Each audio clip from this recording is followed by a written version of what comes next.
Good morning, students.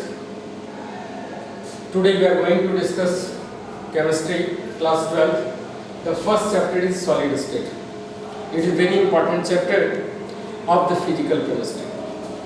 First of all, we will distinguish what are the conditions by which any substance exists in solid state and what are the characteristics of solid state. Suppose that you all have studied in previous classes that matter is divided in three states: physical classification of matter, solid, liquid and gas. What is the basic criteria by which any substance exists in solid state, and what are the characteristics of solid? We will tell that solid is the substance where the intermolecular force of attraction between the molecules is very high, or the particles, constituent particles, are very close to each other. But I am asking that what is the essential condition by which any substance exists in solid state? So it is the temperature which pertain any substance to exist in solid state. So as the thermal energy increases, substance transform from solid state to liquid state to gaseous state. Then if we go from the gaseous state to liquid state to solid state, temperature must be low. But what is the basic point by which we can say that a substance exists in solid state? So solid is defined as, you may write, solid is defined as any substance whose melting point,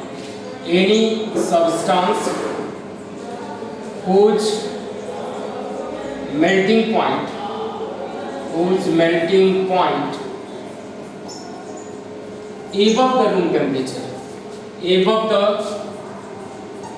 room temperature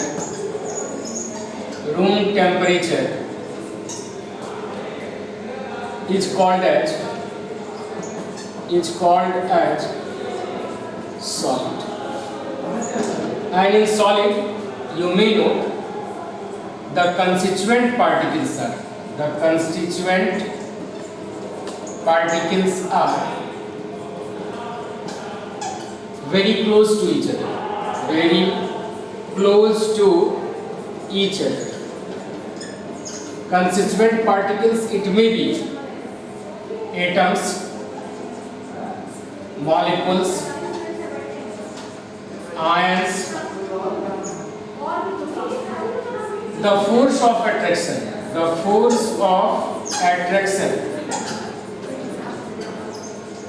between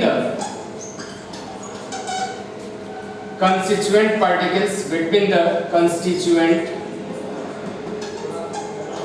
particles are very high. Only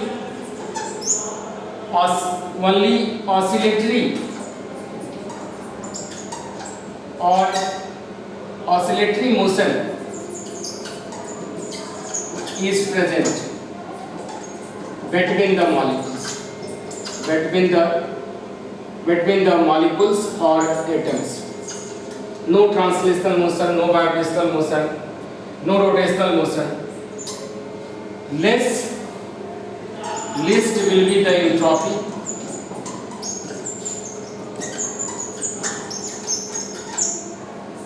No diffusion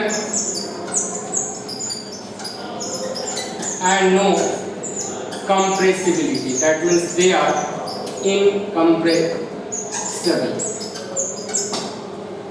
Now coming to the other context of solid state.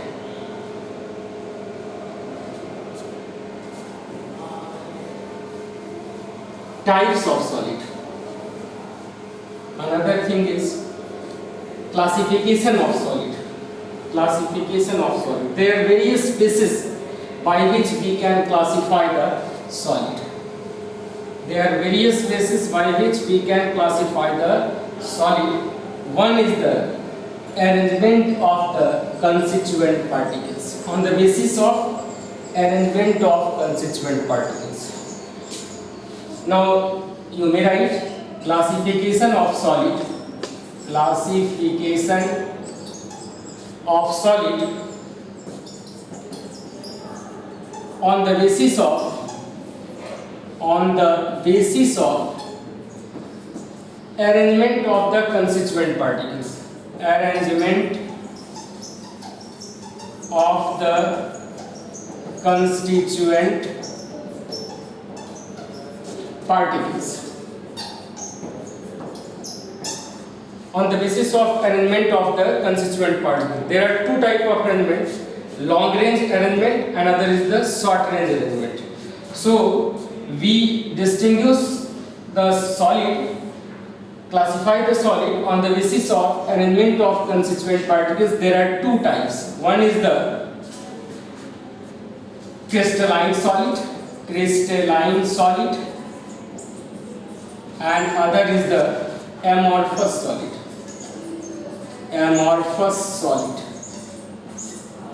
Now, what are the properties and criteria by which we can distinguish these two solid, crystalline solid and amorphous solid? You may write the physical properties such as melting point, and you must know what is the crystalline solid. If the arrangement of constituent particles are in the regular repetitive pattern, this is called as crystalline solid. In the regular, it will be clear in the next point also. If the constituent particles are regularly, repeatedly arranged, then it is the crystalline solid.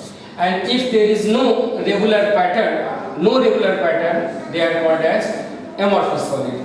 You may note it, first point, regular, repetitive pattern. Regular, repetitive pattern. Here, in this case, in amorphous solid, no regular, repetitive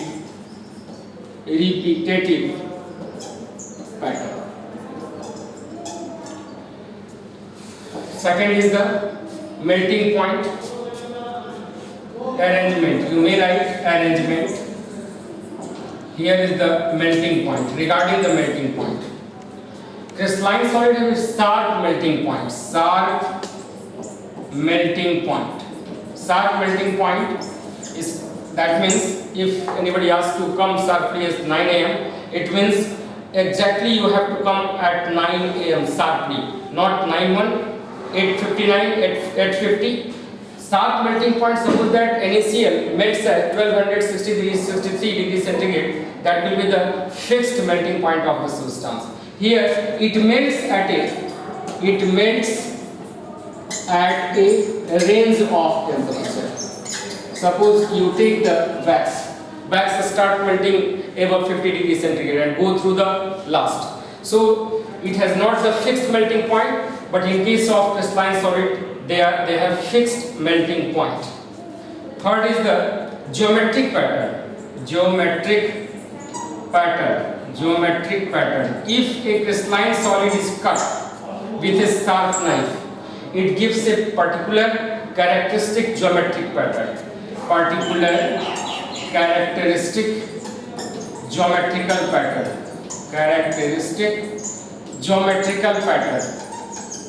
Geometrical pattern. And amorphous solid, if it is cut by a sharp knife, it will not give the particular geometric pattern. It breaks into pieces but have the geometric pattern. Here, pieces having no geometrical pattern. No geometrical pattern. It has long range orderedness.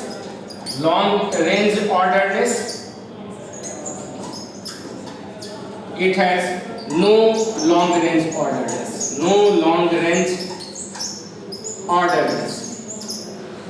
no long range orderedness. In case of crystalline solid, long range orderedness. In case of amorphous solid, there will be no long range orderedness. Another is they are called as true solid. They are called as true solid. They are called as pseudo solid. Pseudo solid. Another is they are crystalline solid are, let me one point also have to clear. One is regarding the crystalline solid, they are anisotropic in nature. I think you all have read it. You may note it. Crystalline solid is anisotropic. It is anisotropic. 6 point anisotropic. And this is isotropic. Anisotropic means physical properties are different in different directions. Physical properties are different in different direction. Here the physical property is not different in all the direction, similar. Physical property or seems same in all directions. Crystalline solid example you note: NaCl, metal, alloys. These all are crystalline solid. Amorphous solid, plastics, because plastics, rubber, these all are amorphous solid. Thank you all.